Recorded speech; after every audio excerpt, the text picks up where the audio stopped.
Hello students, welcome back to your EVS class.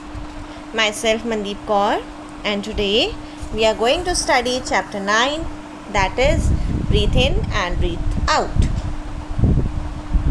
So all living things need water, food and air to live. We depend on air for our survival because it contains oxygen, and oxygen is very important for all the living beings. Oxygen does not enter our bodies through skin, but it enters through our nose and mouth. The process by which living things take in oxygen and breathe out carbon dioxide is called breathing. Taking in air through our nose or mouth into the lungs, it is called inhalation. Means when we inhale air, letting air out of the lungs through nose is called exhalation. So respiratory organs, we'll study about respiratory organs.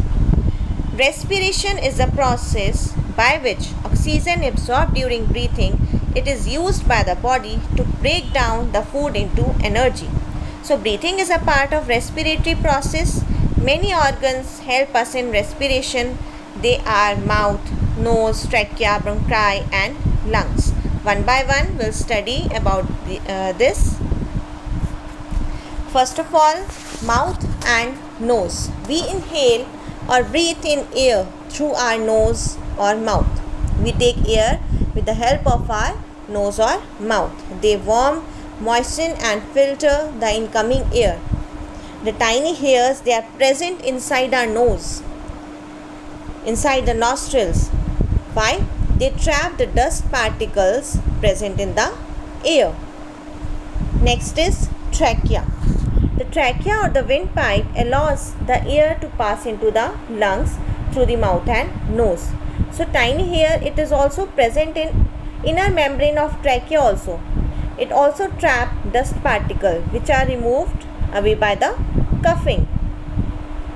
Next, bronchi. The trachea branches into two tubes. As you can see, two tubes are there. It is known as bronchi. It carry air into the lungs. They further branch into two tiny tubes called bronchioles. Alveoli are found at the end of bronchioles. They are thin walled, very thin air sacs